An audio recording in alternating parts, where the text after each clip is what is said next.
like while I was at the gate, right literally, it was time for us to get on the plane, and they're like, "No, we canceled it. Airplanes had some technical." I was like, usually you find another airplane, but it was just like, nope, we're not going to take you. So I got to leave at 9:20 last night, which meant I got home at 1 in the morning. And then by the time I got in the car and everything, I don't know, I got in bed at like 2:30. So I'm tired. But anyway, so I'll probably make some mistakes today. But in terms of addressing those mistakes, I think we're gonna kick it back to some simple material. Why not? Why do we keep doing all this complicated stuff? Why don't we just go to the simple stuff? So today, our goal, I'll do a little bit before we get there, because we got to prep ourselves for this very complicated material. Are you guys gonna look at me or what? What's all this? Like, no. Okay, I should have had him hand those out at the end. Do not focus on your midterms till after class. I want you to pay attention. Today, I'm going to do a little bit of prep work and review so that we can hit this incredibly hot topic. It's called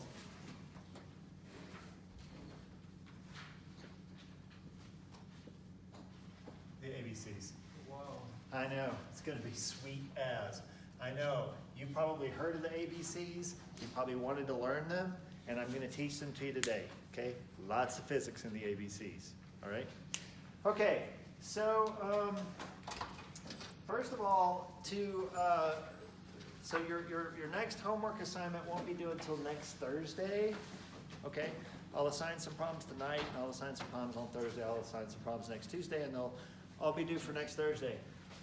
Since your next homework assignments don't due till next Thursday, tomorrow during my office hours, I'm actually going to be doing the what do you call it when you all go and make a schedule and you get advising? Yes, I'll be doing the advising. Sorry. Yeah, so I'll be doing advising tomorrow. So you can always sneak into the advising session and ask me particle physics questions if you want. That'd be way easier than actually doing advising. But anyway, I don't want to push you guys in the wrong direction or anything. I just want you to push me in the right direction. But anyway, and then I have my yearly evaluation meeting at 4:30 tomorrow when the head of the department's going to sit me down and say, "Alex, you were so awesome." I mean, but anyway, so if you have a question, I mean, it's just, if you have a question about anything, just send me an email and I'll get back to you as soon as I can. Okay, all right. So first and foremost, this is sort of the worst part of this, but we are going to change the gears that we've been using in terms of our convention, because it turns out that where we're going to move now is in terms of calculation, okay? And so what we're going to be doing now is very much in the hands of particle physicists. And these are the people who are doing the calculations that are relevant for what might be seen in an accelerator. Those particle physicists have adopted a different convention than we've been covering in the class. I chose the convention that I worked with for the beginning of the semester because that is what I'm most familiar with based on my background in string theory and general relativity and all that. We're going to now switch to this other one because if you look up any resource to support what you're doing from now on out, they'll use this other convention. So the other convention is largely based on a redefinition of the metric. And now, instead of it being -1, 1, 1, 1, it's going to be 1, -1, -1, -1. Okay? And for those of you who might be curious, the reason why me and all of my buds, choose -1 here and then 1's here is if you change the number of dimensions, the sign of the determinant doesn't change because you've only got one negative. However, if you make all the other ones negative, the sign of the determinant changes as you increase the number of dimensions. So that's a headache. But anyway, it turns out this obviously has an immediate consequence, and that is if I give you a vector with components v0, v1, v2, and v3, and then I ask you what is the dual vector, well, the dual vector now has the same components in their magnitudes, but now you get minuses on all of the spatial parts. Where before, the dual vector had a minus come in the time-like part, okay?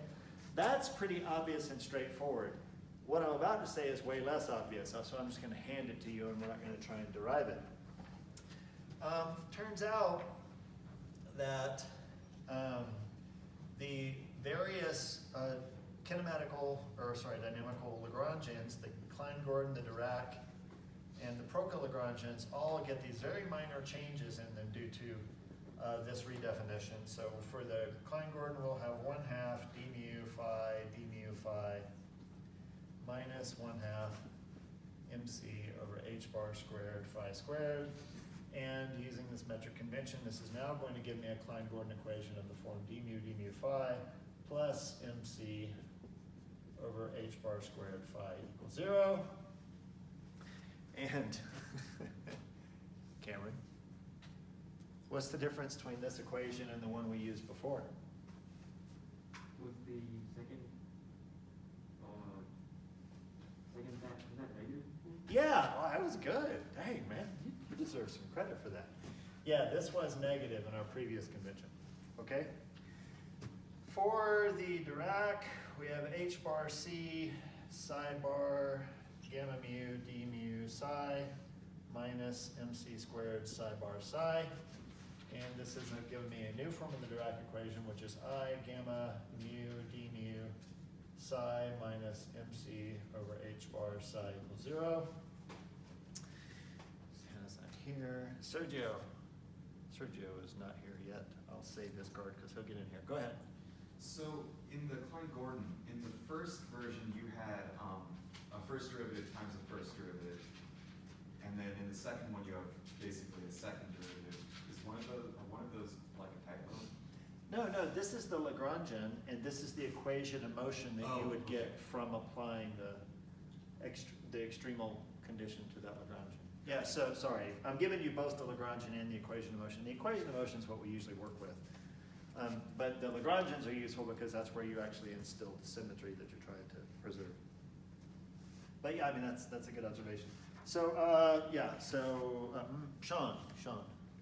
Yeah, Sean. What's different from the previous version of that equation? There's an I. Actually. There's an I in.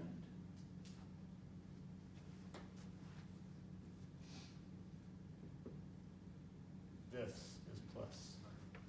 It's a sign. Signs are hard to remember. And then last but not least, we got the Procca minus 16 pi f mu nu plus 1 over 8 pi mc over h bar squared a nu. And this gives us our new version of the Procca equation, d mu a nu minus d mu a nu plus mc over h bar squared a nu equals 0. And let me see, one more. Connor. Yeah.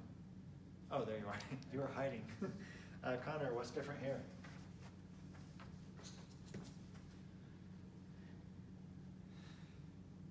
I don't know. I would never remember this either. I'm amazed that the people who have gotten them right got them right. There's a negative. Okay. Okay? So again, the former rendition of these had a negative here, no I here, a plus here, and a negative there. Adopting this metric convention, these are the transitions. Now there is a couple of more. First of all, we have to talk about how psi bar is defined, and it turns out that psi bar is now defined as psi dagger gamma 0, where before there was a factor of I in there. It was I psi bar gamma 0. Now it's just psi bar or psi dagger gamma 0. And then also in the definition of gamma 5, now we introduce an I here, where there was no I in our previous definition of gamma 5. Okay? So again, I mean, don't really worry about it. Just if you're asked to derive something, or if you're asked to use an equation of motion, which you will be asked, you just want to use these new forms for what we're going to do from here on out. Okay? All right. Any questions about that stuff? Or are we ready to hit the road? All right. I'm going to erase all this because we don't need them anymore. We're good? Okay. So here is an interesting question. What in the hell should we calculate?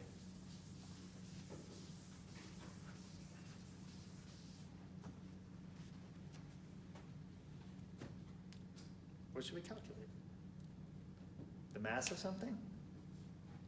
Who calculates mass? You measure mass. What do you want to calculate?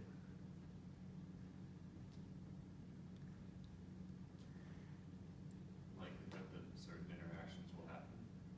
If certain interactions will happen? That's a good one, yeah.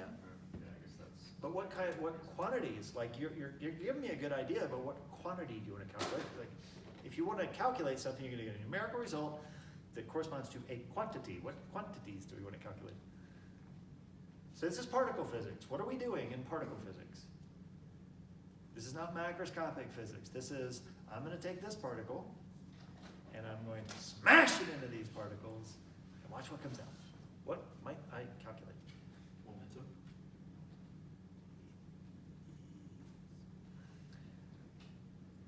Momentum is an interesting question to ask about, but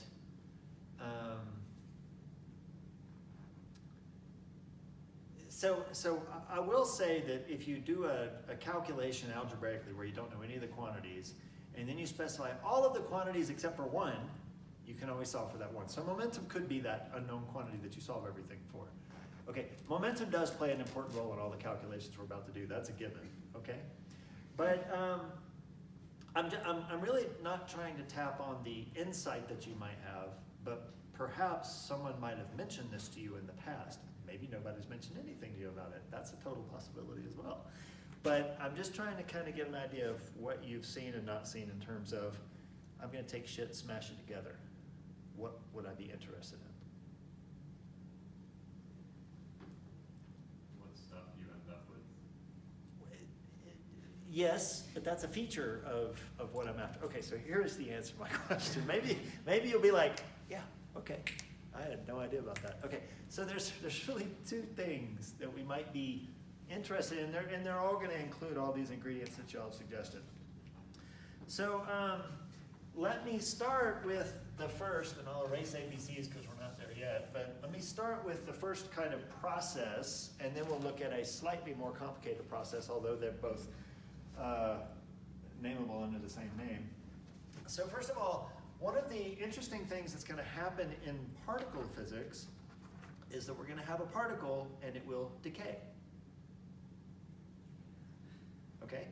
This is something which happens in this context and does not happen anywhere else.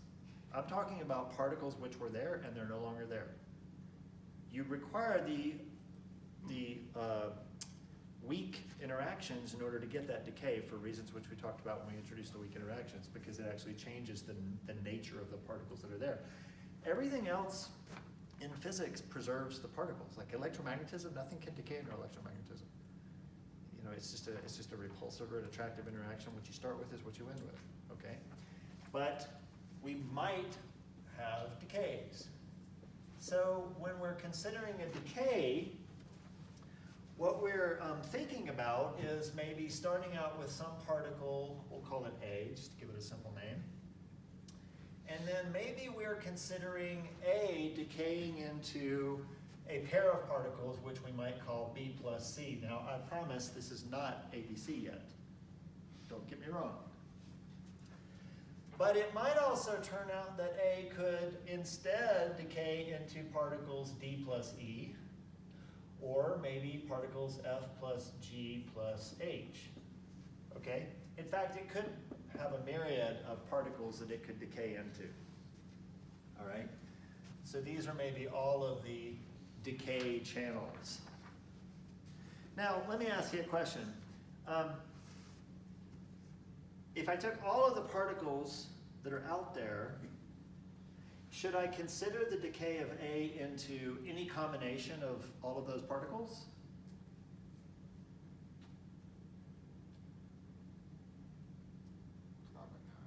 No, definitely not. First and foremost, how should the mass of this particle relate to the combined masses of the particles that it's decaying into?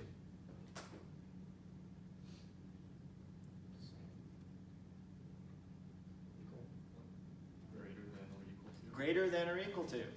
You cannot have a particle of mass 1 kilogram decay into particles of mass 2 kilograms each. That's impossible. okay? You can have a 2 kilogram particle decay into 2 half-kilogram particles, and then those particles will not only have their mass, but they'll also have energy, and they'll be moving with non-zero momentum, okay? So the total mass of what it's decaying into has to be less than or equal to, and the equal to case is a very extreme case, because in the equal to case, these things come out of the decay at rest. It's kind of weird. But anyway, the mass of the total mass here has to be less than or equal to this. Now, the interesting quantity that we might calculate, the quantity that we might calculate is what is often called the decay rate. So for this process, we might have a decay rate which we call gamma 1, for this one gamma 2, gamma 3, etc. Okay? In fact, a very interesting quantity that we might consider is the possibility of A decaying into anything.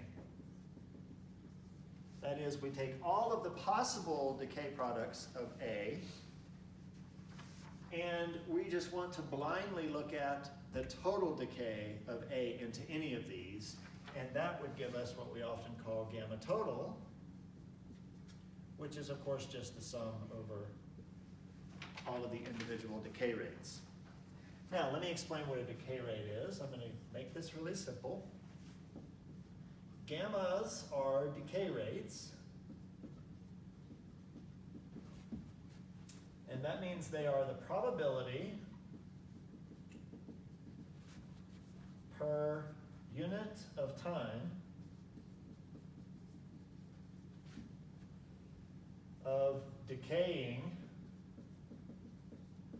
into whatever. Okay? So if I'm talking about the probability per unit time of A decaying into B plus C, gamma 1 tells me that probability. If I want to talk about A decaying into B plus E, gamma 2 tells me. If I don't care about what it's decaying into, I just want to know what is the probability of A not being there. Okay? Then the gamma total will calculate that for me, or will be the result. Okay? Now there is something a little bit more interesting about this, because after all, if we have a particle that's sitting there and it decays, it is spontaneous. We don't stimulate decay, it's just going to bloop, disappear. Can we control what it disappears into? No, it's arbitrary. Okay, well obviously they have different probabilities. Okay, they might have different values for these. Okay, but generally if something is going to decay, you just set it there and then it's just like bloop. So what we typically measure is this. Okay, now there's probably a quantity associated with this which you probably heard of, maybe, possibly. Let me actually calculate it. First of all, if I take this definition of what decay rate means, and I consider this one, which is the probability per unit time of decaying into anything, okay, then I can write a little equation. I can say, well, if I start out with some number of these things, then the change in the number of A's, which is going to be impacted by the rate of decay of the A's, is basically minus gamma total times dt, where t is a little time block. This is the probability per unit time, so I'm just taking the time in the denominator here and crossing it out with the time there, and now this is now the rate or the probability of decaying.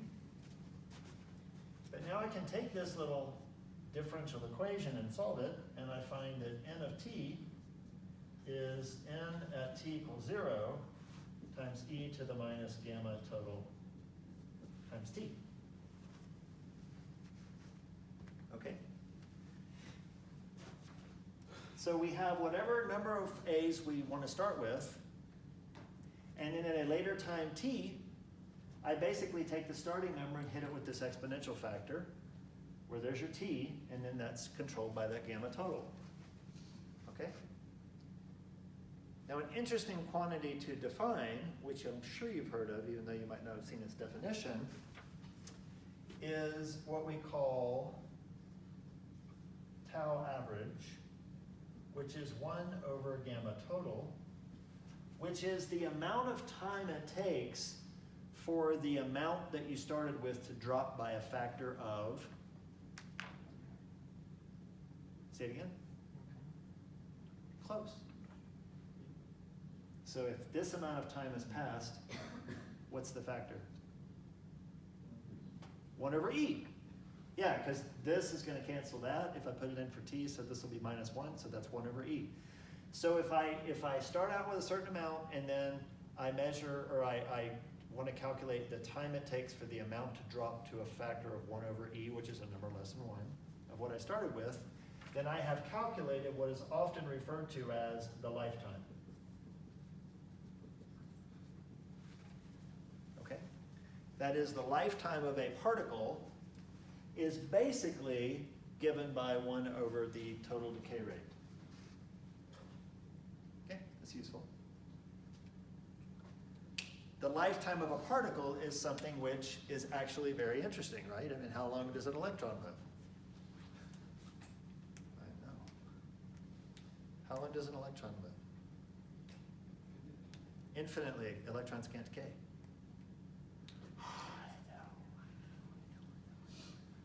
Yeah, okay, so, but more massive particles generally will decay and they'll have a lifetime. All right.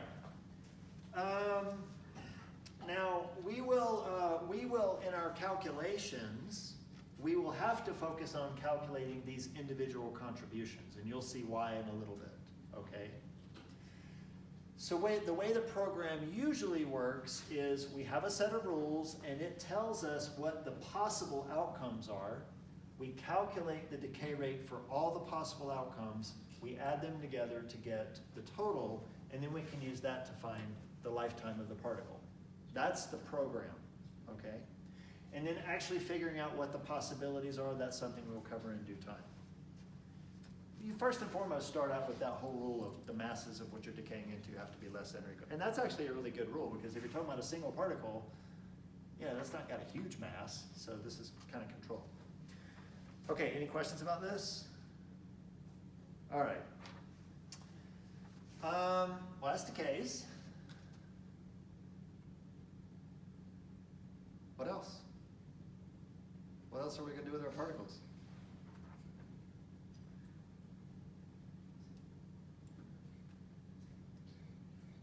Scattering based on the name of the lecture. Yeah, we're gonna scatter them. Okay. So now what we're interested in is taking two particles, smashing them together, and then asking what's going to come out. Okay? Now, why two particles? Why not three? Folks, it's hella hard to get three particles to collide. It's just, you don't do that. You just let two, and that's it. That's your answer. Okay? So we're going to let two particles collide. So let me change this story. I know I'll regret this later on, but I'm going to go ahead and erase this because I need the room. Let's change what we need to in this story to collisions. So, yeah, I'm going to change a lot of it. Okay, so for collisions,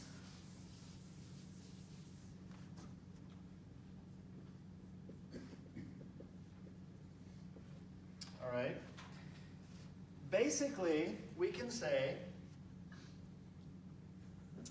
the likelihood of a particular collision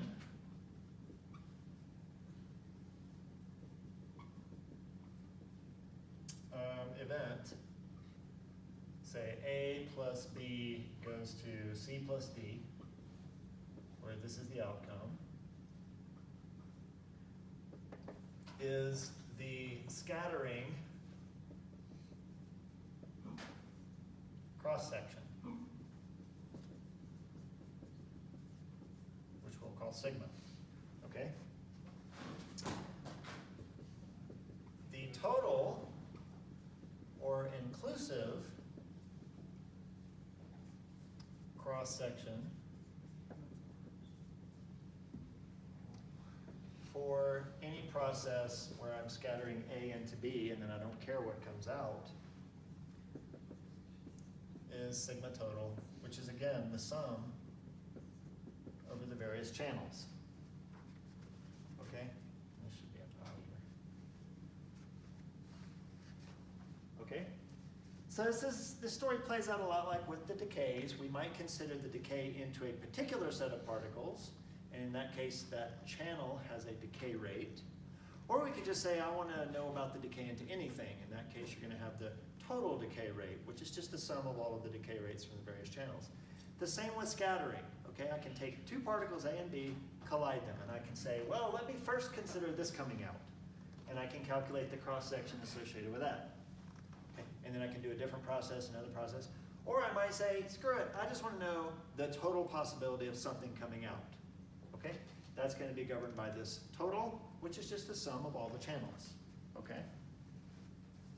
Now,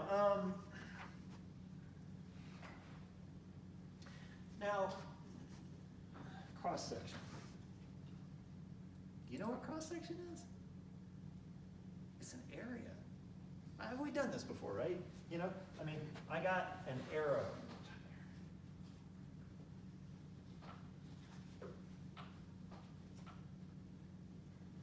And I'm going to shoot it at a target.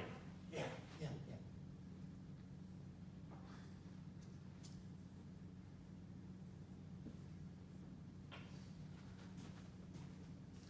And I want to calculate, you know, sort of the probability that this is going to hit the target. What do you think is going to control, what is going to be the leading factor that controls whether or not this is going to hit that target? Well, I mean, that's like aiming. I'm just talking how big the target is. Yeah, I mean, it's like, hit me! Hit me! Yeah, no, how big the target is one of the main controlling factors. I mean, okay, so you can imagine if I just set off an array of these arrows, and I wanted to know how many of them are going to hit the target. Well, that's basically proportional to the target's area. Oh, I used the word cross-sectional. I didn't use, I said cross-section, but I meant cross-section area. But anyway, we're going to abandon the word area in just a minute. In this primitive story, this is the primitive collision story. I'm in such a weird mood today. In this primitive collision story, we're going to get to the ABCs, you watch. In this primitive collision story, really and truthfully, it's the cross-sectional area. That's the dominating factor, okay? The notion of cross-section in what we're going to calculate is a little more general. So let me give you some reasons why it's a little bit more complicated than this. So here's a couple of reasons why. First and foremost, we are often hitting what you might call a soft target. Okay? What do I mean by a soft target? Let me just draw some cards. Tanner. A What soft target? A soft target. What in the world does that mean? I don't know. Anybody want to help them out? Hard target, soft target. What do you think? What? Because of quantum stuff. It could be, but it ain't got to be. Okay. Is it something like how the target reacts to getting hit? That's a part of the story for sure. So let me go back to a situation which you're all probably somewhat familiar with. Well, actually, I'll give you two. First, there is a satellite going towards the Earth. The satellite might hit the Earth. Boom. Okay? But it might miss it. It might go, shoo. That was a collision. It's a collision. That's a collision. Collisions are not always the contact of things. But now let me give you a more interesting example. Suppose I want to calculate the collision between two electrons. Do you think two electrons ever touch each other? No. But they collide. So what I mean is, in this case, it's whether the arrow hits it or not. That's a hard target. If it misses it, there's no collision. If it hits it, there's a collision. That's how you can define the cross-section in terms of just the area of this. However, if I'm going to launch an electron at a fixed electron or whatever, Well, this is actually going to interact with the field created by that electron.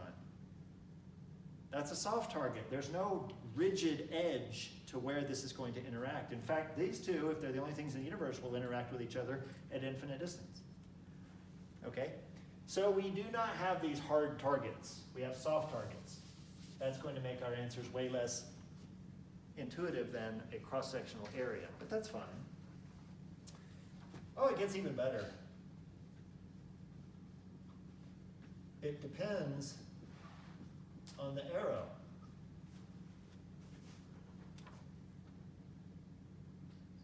Well, I mean, think about it. Like, if I'm picking an arrow like that versus an arrow like this, oh, wow, that's beautiful. Is picking a purple arrow versus a black arrow going to change the cross-section? No, the cross-section is the area of this thing. Okay? Now let's put an electron over here and let's slam it with an electron. I'll get a cross-section. Now let's slam it with a neutron. Totally different cross-section. Electrically charged, neutral. They're going to interact with this differently. Okay? So clearly we've got to consider that things are going to be different. The outcomes are going to be different based on the incoming particles. Oh, it gets better. There are multiple ways to define hit. Okay? Here again, hitting is just concrete, like it either hits it or it doesn't. Okay? We'll find there's different ways that you can actually define what it means to have an interaction and what the outcome of that interaction is. More importantly, it's velocity dependent.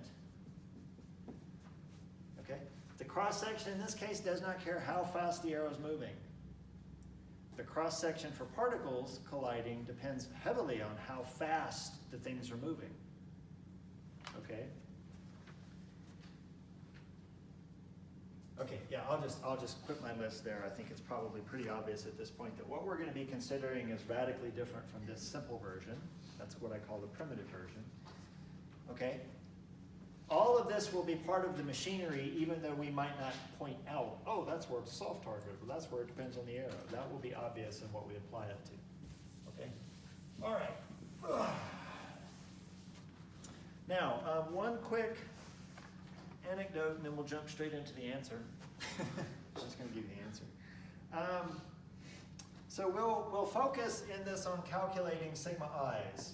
Okay, this is just like we'll do for decays, because you basically want to say, okay, I'm going to scatter particle A and B, and then I want to calculate the cross-section for it going into C and D.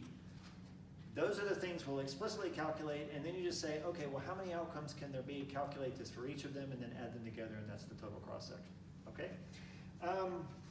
However, we get a little bit more limited than that, because when we're actually doing the experiments, and that's an important thing to touch base with, when we're doing the experiments, quite often, you know, if we've got a hunk here that is what we're going to scatter off of and we send in a particle, the cross-section depends on sort of the trajectory of this with respect to this. So obviously if this is a little above, then it's going to do like that. So you're going to get a different cross-section depending on the actual trajectory of this thing. And so, moreover, when we do an experiment, rather often we do not measure the outcome in a full 4 pi squared spherical shell, because we've got to have wires that come into and out of our system. So actually what becomes useful in this case is to consider what we might call d sigma d omega, where d omega is just a solid angle. It's a slice of solid angle. Okay? And the nice thing about these differential cross-sections is that they tend to depend on theta, but they do not depend on this circular angle phi. Okay? So d sigma d omega is the differential cross-section. If we have an expression for this, then we can integrate it over all of phi and theta, and then we'll get the total cross-section if we really want it. Okay? where once again, this little angle here is d omega. Okay, we won't worry too much about that. This is just making a connection with experiment. Okay, so now I'm going to hand you an answer and try my best to motivate it. I cannot derive the answer because this is not a course in quantum field theory, and technically you need quantum field theory in order to derive this. But I hope I can make it somewhat reasonable in my argument. So we've got decays and collisions. Those are our primary phenomena that we're going to study in particles. There are other things, but those are the primary two. So what we're interested in is the relativistic quantum computation of sigma I and gamma I. Okay, that's what we're after. And it turns out that in both decays and scattering, this problem, this calculation, in both cases kind of almost breaks up into two different parts. Okay? So the likelihood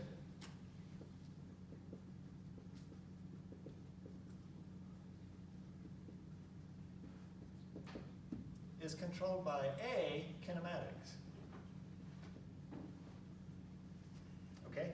Where you can think of kinematics as the phase space degrees of freedom.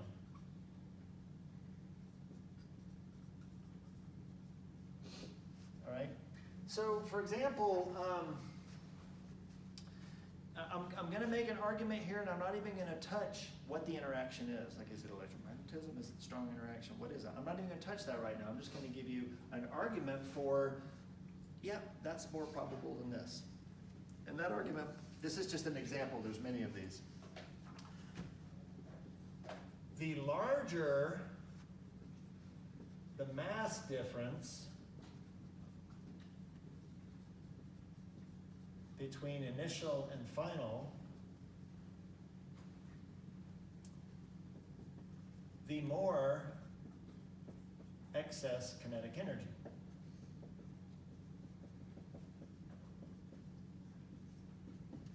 Okay? Everybody agree with that? Okay, if I have 100 kilograms and it decays into two 50-kilogram pieces, how much kinetic energy does each of those 50-kilogram pieces have? 0! Okay, if I have 100 kilograms and it decays into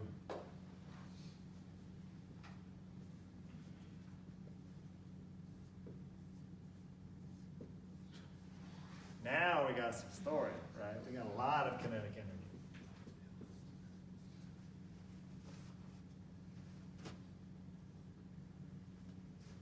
A lot of kinetic energy, okay?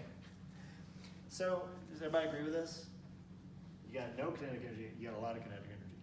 Well, now if I ask you, how many different outcomes can I have in this case? How many different outcomes in this case? 1. These two at rest. They have 0 kinetic energy. Let me do this. Let me do 3, so I can actually have some freedom. How many different outcomes do I have in this case? Well, these are 3 things. They're going to be moving in different directions, and I can allocate, or sorry, these are their masses, not their energies. I can allocate the energies to each of these in many, many different ways. Maybe most of the energy ends up with one particle and the other one, the other two just peel off with very little energy. Or maybe it's an even distribution of energy. The point is there's a huge number of possible outcomes here versus this case. Okay? So the kinematic argument that I'm making, which is completely independent of the forces at work, is that the larger the mass difference from the initial to the final state, the more probable that process is. It's just a kinematic argument. It doesn't matter. Okay? So So that's just an example of what will come out of this story. There are other ingredients too. I just wanted to give you one to think about. Now, what is B? Shape. I'm not even drawing a card. But I know you're a TA for Physics 100. If we're done with kinematics, what are we going to do next? Exactly, dynamics. Dynamics is where forces are going to come into the story. This is where we're actually going to talk about the interaction. Just a reminder from Physics 1 if you took it, kinematics is just a language describing motion. It doesn't have any inclusion of forces. Forces and Newton's laws and work energy and all that crap comes into the story when you actually consider dynamics. Why are things accelerating? Okay? So dynamics, which involves interactions.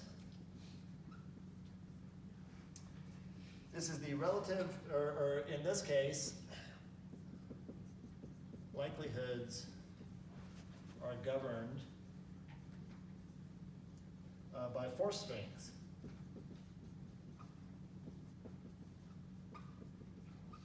And it also turns out intermediate states, which we'll see in due time. Okay? So what I'm arguing, yes, go ahead. Sorry, what's a force string? Force strength. I thought I heard string, sorry. Force string. No, that's fine. I know what a force string is, but that's a whole different story. Yeah, Right. we won't go there. Force string. So like, for example, whether it's charged or not is obviously part of the dynamics. If you're trying to scatter off of a charged object, the thing you're sending in, if it's charged or not, that's obviously a point of dynamics rather than kinematics. Okay. So, so now remember what we're actually trying to calculate. And what I might argue to you is that the answers to all of these calculations depend on kinematics and dynamics.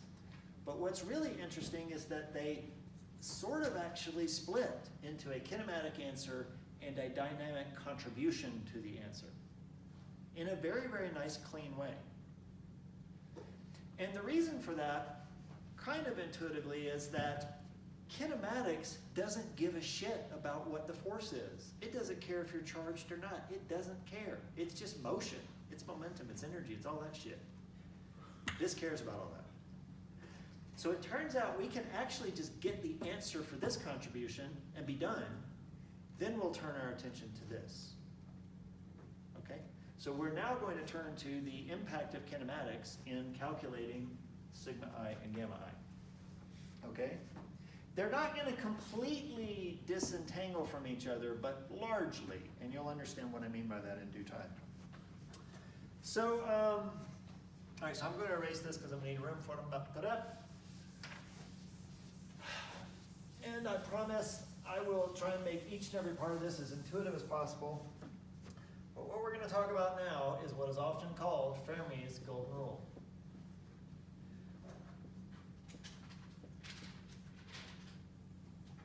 All right, here we go.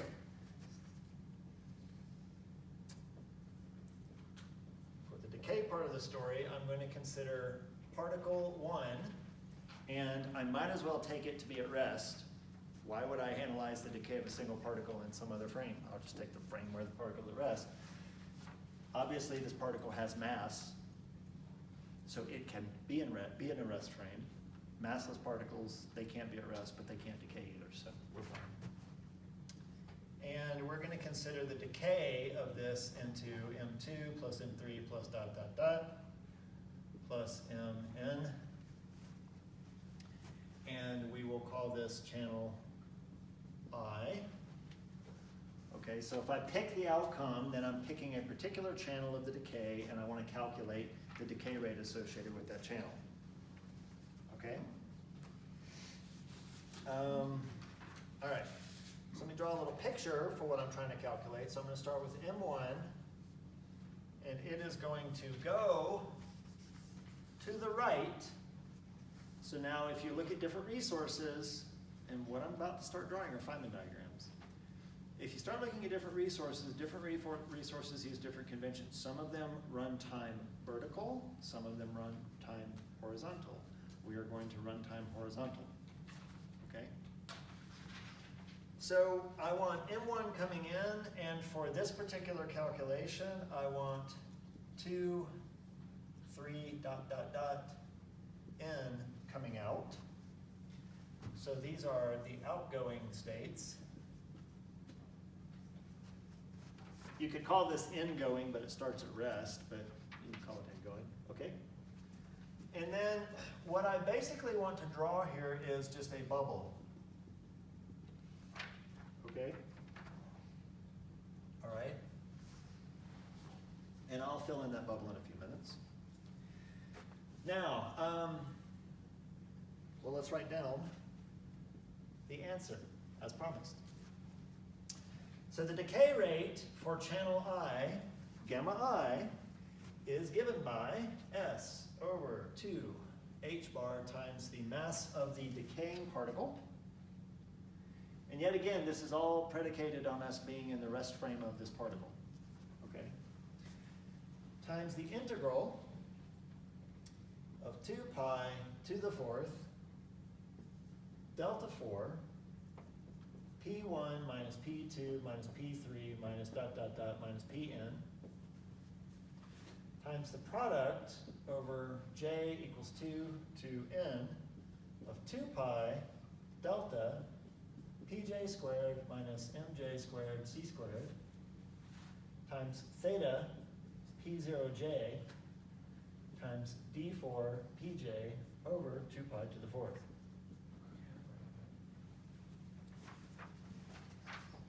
Okay? It's pretty simple, right? But I left out an ingredient. Turns out everything that I wrote and everything that I drew here is basically kinematics. But the answer should depend on dynamics as well. But it turns out that the dynamics, the effects of forces and all that crap, is completely contained in a single term which goes right here. And that is called M. And it turns out that in this picture, M is basically how I'm going to fill in this picture. So what I'm saying is kinematics is just going to take the energy and momentum of this state and relate it to the energies and momentums of the outgoing states, and that's all done in this calculation. The details of exactly what's going on in here is not going to affect the overall incoming and outcoming kinematics, because we know we have a lot of conserved quantities, okay? So this factor M is going to contain the dynamics, and I'll show you how to calculate M soon, all right? Now, I just want to specify all PJs are 4 momenta. That is, they are the space-time momenta of any particle in this story. Okay, I will break them down into their time-like and spatial-like pieces later. Now, collisions. I'll do it here. Okay, so for collisions, remember we want to have at least 2 particles colliding for it to be a collision. We'll just do 2. We don't really need to try and collide more than 2. And then this is going to go into M3 plus M4 plus ... plus Mn, okay? Where once again, this is channel I of the collision. That is, again, we pick a particle to decay and then we consider all the different channels, all the different products of its decay. We take 2 particles and we collide them and we ask what are the possible outcomes. Those are each a channel, a different channel, okay? Let me draw a picture showing you what I mean here.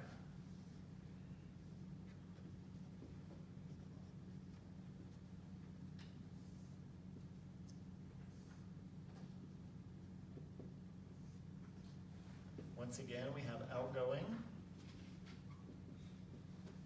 Okay. And the cross-sectional is going to be S h bar squared over 4 square root P1 dot P2 squared minus M1 M2 C squared, quantity squared, times the integral of the dynamics, which will be contained in a factor we'll call M squared. M squared, 2 pi to the 4th, delta to the 4th, P1 plus P2 minus P3 minus P4 minus dot dot dot minus Pn. Product J equals 3 to N. Delta Pj squared minus M squared J C squared. Theta P0J D4 Pj over 2 pi to the 4th.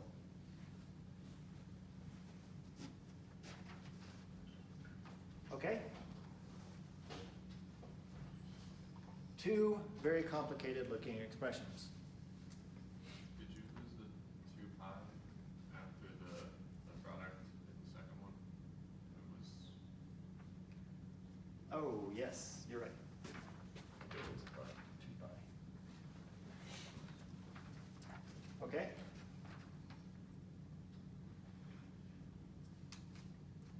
Now I would like to give you an intuitive picture of what the hell these equations are telling us. Because actually a lot of this is pretty obvious. So let's start with the observation that these terms are the dynamics. These terms we cannot calculate using basic kinematic rules. We will learn how to calculate dynamics in just a moment, okay? If I consider this term, and similarly this term here, what do those terms do for me? Put your hand on this. Well, this is saying that the 4 momentum of the thing that is decaying, it's a delta function, right? It's a 4-dimensional delta function because it's a delta function acting on these 4 component vectors.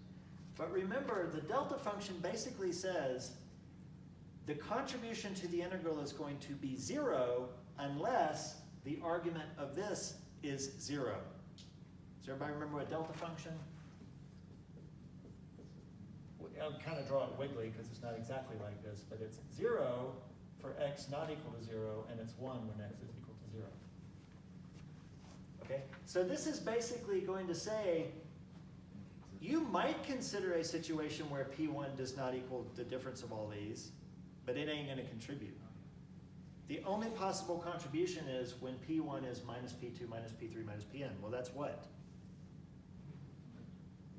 That's momentum conservation. What's momentum constancy? It's saying that the initial 4 momentum of this has got to be equal to the sum of the 4 momenta of everything coming out. Boom. That's obvious. Yes? Isn't the delta function equal to infinity at x equals 0? No, no, that's why I'm drawing this squiggle. It's actually a function, it's actually a distribution, so you should only appreciate it under an integral sign. So yeah, technically it's infinity, but even then, are you talking about a function? Yeah, so, but you know, if you're integrating it,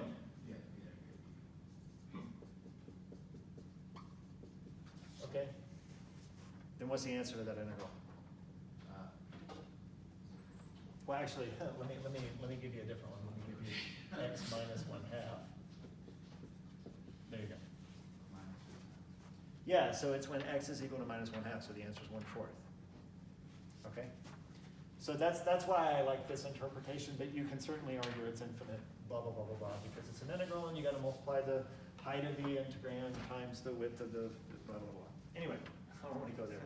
Anyway, but what I want you to realize, though, is that this delta function is just saying the total momentum going in has got to equal the total momentum coming out.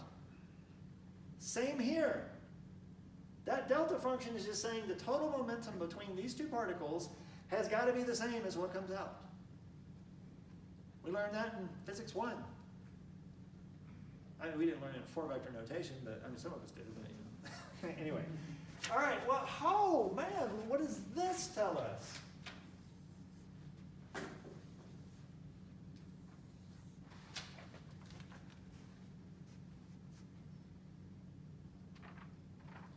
What does this tell us? This tells us that the only contribution will be when pj squared is equal to mj squared c squared. Now, let me rewrite this in a form which hopefully you'll recognize. Let's drop the j. This is just for a particular particle. Let's drop it and say p squared, by which I mean p mu is m squared c squared. Does everybody remember that condition? That's the mass shell condition. Remember? E squared over c squared, I think, minus p squared is m squared with c squared. And it might be off by a factor of c in there. But this is the mass shell condition.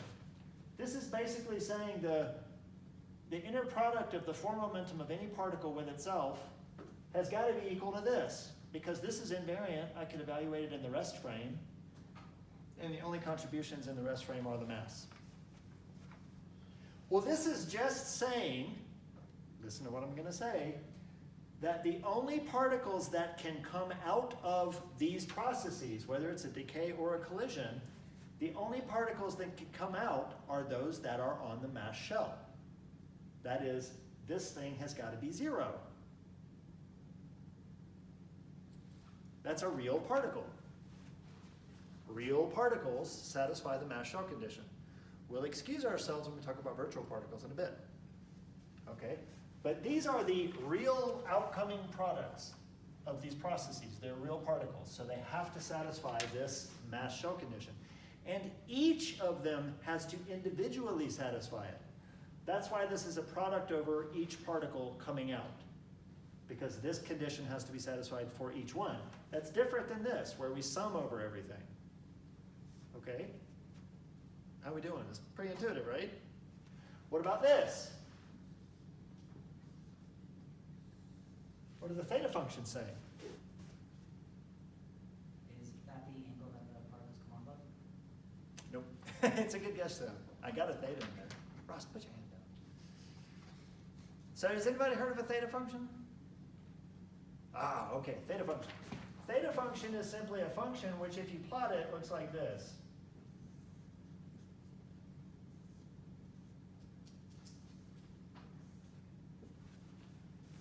It's a step function. It's 0 for all x less than 0, and then it's 1 for all x greater than 0. Okay? So what is the theta function forcing in terms of contributions from the 0th term, or the time-like term in the form momentum? What is the time-like component of form momentum? It is... So I have a form momentum of a particle. What's the time-like piece? It's the energy. So this is saying the energies of the outgoing particles has to be positive. Because if I tried to have a negative energy, the theta function would set it to 0. Very intuitive. You're basically saying the energies of particles coming out has to be positive. Yeah. Okay. And then last but not least, you're doing integrals over the momenta of the outgoing particles. Okay? The J's here are over the outgoing particles. So are the J's here. Notice we have one particle to begin with, so J begins with 2 here, because we could have particle 2, particle 3, particle in. Here, J starts with 3, because 1 and 2 are the particles going in, and then 3, 4, n coming out. Okay? What this is saying is integrate over every possible momentum configuration. So basically this is saying for each particle, integrate over all possible momenta, except when you do that integral, these delta functions are going to restrict you. They're going to say, well, wait a minute, if the momentum of this is this, then the momentum of that can only be this amount, because that momentum is, yeah. So these delta functions are restricting what you have for the result of doing this integral, but this part of it is just saying integrate over all the outgoing momenta. Okay?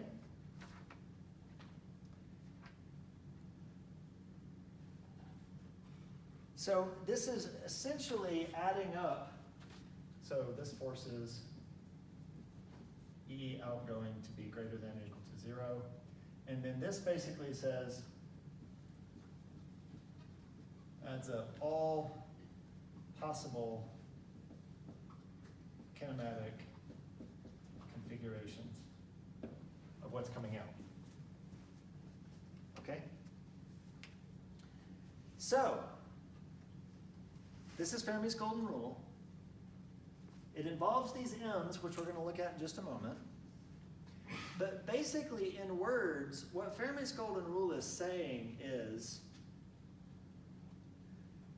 to calculate either the decay rate or the cross-section, you are basically going to take every possible outcome which is consistent with the conservation of energy and momentum. The more of them there are, the higher these quantities will be. Okay?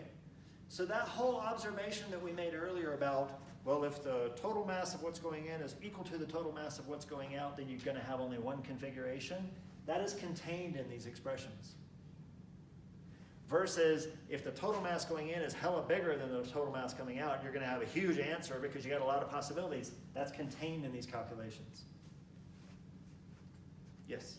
What's going on with the S's on the inside? That's exactly what I was about to say. So S's are basically degeneracy factors. So S is 1 over S1 factorial, 1 over S2 factorial, ... where S1 is equal to the number of identical out particles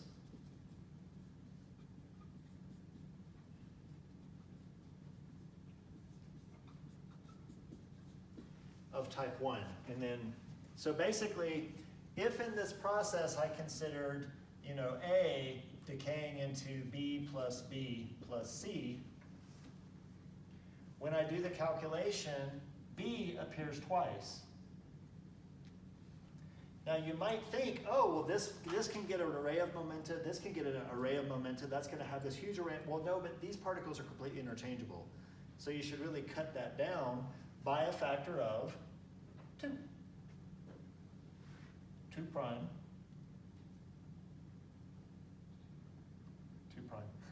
2 factorial is 2. So it'll cut it down by a factor of 1/2. So if you do this calculation, so what you do is you do the calculation as if all these are different, and then to go back and accommodate the fact that, well, these are the same particles. So, you know, saying that this goes this way and this goes this way and they're both B's, I can't do this and then say, oh, well, this B goes this way and this B goes, no, those are the same damn process. So you just divide it by 2. Okay? So that's your S factors. We won't deal with those very often. Okay? All right.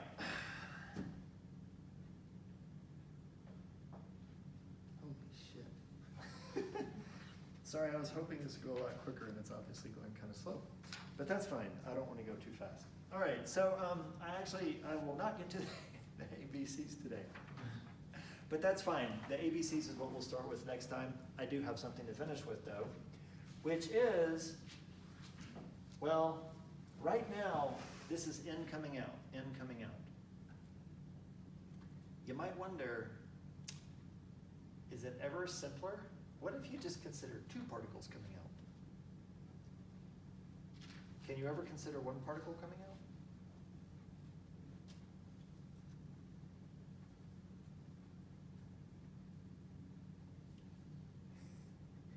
Can you consider 1 particle coming out of this? You can draw a vertical line like a 1/4 inch into your Fermi diagram, and it's 1 particle coming out. Well, what has to be true if only 1 particle is going to come out of the decay process? It has to not decay, or it has to decay and then combine. So so now you're talking about virtual stuff, and virtual stuff is a different story. I'm talking about the asymptotically real into real states. Virtual stuff is going to be a whole nother hairy contribution to M. So think about it. If I have a particle, can it decay into a single other particle?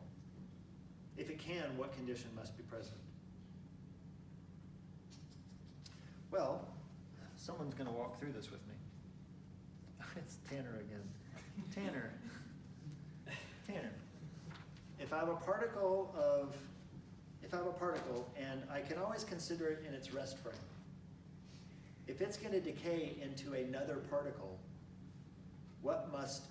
another single particle, what must the final motion of that decay product be? 0.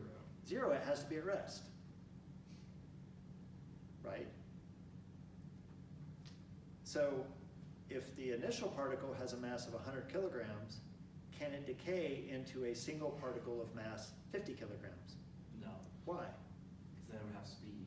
or have Because work the in the decay. difference in the initial and final mass would be the energy of the outgoing particle, the kinetic energy, but it's at rest.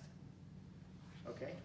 So it turns out that to have a single particle decay into another single particle means those particles must have exactly the same mass. That's kind of weird. It turns out that's an important story that we'll talk about later, but it's a very anomalous case, okay? All right, so at any rate, the simplest case to consider is a single particle decaying into 2 particles, and then similarly 2 particles scattering into 2 particles, okay? So these results I won't derive for you, but I'll at least show them to you because it's pretty common to have a particle decay into 2 particles. And it's also common to just have 2 scatter into 2, okay? And it turns out that these are the results where it turns out that even though M usually depends on momenta, that's why it's inside of the integrals. Remember, these integrals are over these 4 momenta. And M can depend on them. Turns out if I just do 2 here and 2 here, that I will have enough delta functions that I will be able to evaluate these integrals without even knowing the functional form of M. I would just say, oh, you take M and you replace it with this momentum because the delta function. Okay? So let me just show you how this plays out.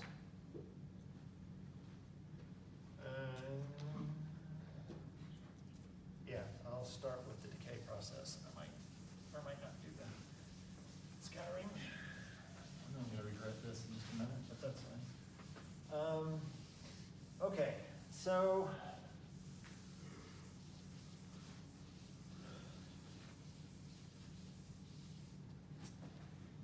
all right, so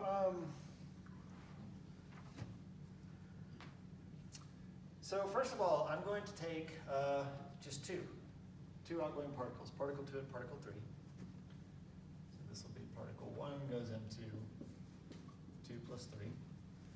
All right, and now I'm going to use a couple of things. First of all, D4PJ, okay, can be broken up into the time-like contribution and the space-like contribution. Okay, this is a 4-vector, so the differential of that can have a contribution from the time-like piece and then contributions from the space-like pieces. And then it turns out that there's an interesting way to utilize this delta function, because it turns out if I consider the delta function of pj squared minus m squared j c squared, well, first of all, this is the square, or this is the inner product with itself. I can break off the time-like contribution of this, so this is going to be p0j squared minus pj squared plus mj squared c squared. Okay?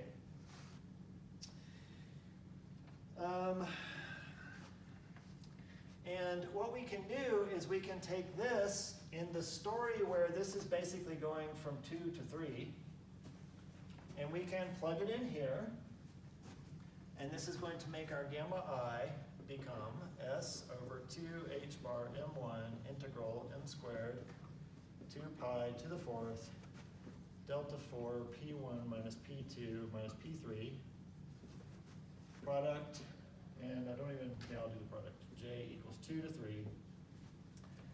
And now I'm going to have a 2 pi in each of these contributions, and I can write it as follows. So it turns out that if I have a delta function of the difference of quantities squared, and this is squared, it's the square root of this squared, then I can write this as, yeah, there we go. So if I call this x squared and I call this k squared, so k is the square root of this, then this is actually going to be equal to, if I find my expression, 1 over 2k times the delta function of, or the delta function of x minus k plus the delta function of x plus k. Okay? So this is just a way of rewriting the delta function of a difference in squares in terms of the delta function of these linear contributions. And notice you're going to get a factor of 1 over 2k. All right? Now remember, k in this case is the square root of pj squared plus mj squared c squared. So I can replace this, this thing here with 1 over 2 square roots pj squared plus mj squared c squared times the delta function of p0 minus the square root of this thing again plus the delta function of p0, that's p0j, plus the square root. Okay, and then we'll have our theta, p0j, d4, pj over 2 pi to the 4th. Okay?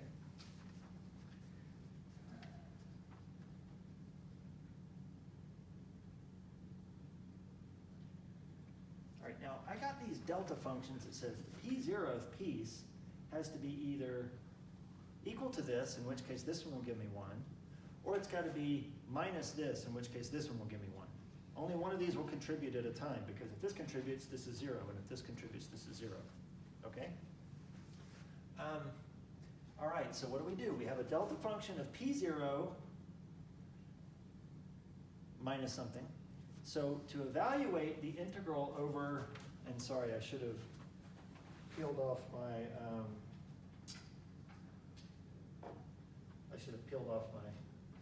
as I did it there, p0j, whoops, p0j dpj. Okay, so I want to do this integral, the dp0, using these delta functions. So anywhere I see a p0 in the rest of the integrand, I replace it with either this square root or that square root. Where is p0?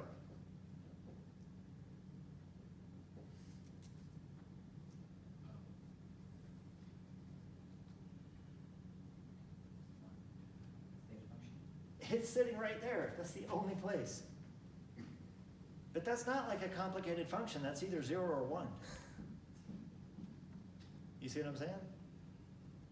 Okay?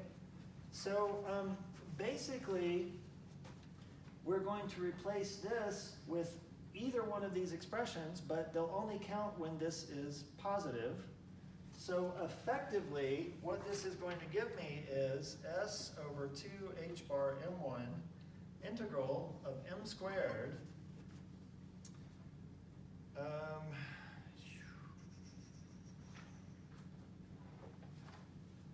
yeah,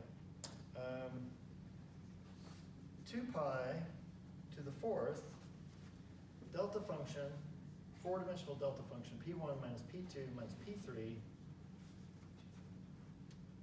product j equals 2. I'm looking at the right thing, yes. 3 of 1 over 2 square root pj squared plus mj squared c squared dpj over 2 pi cubed. Okay? So again, this is the special case of only taking 2 outgoing particles. But just notice, a lot of the complexity of this is reduced to this, okay?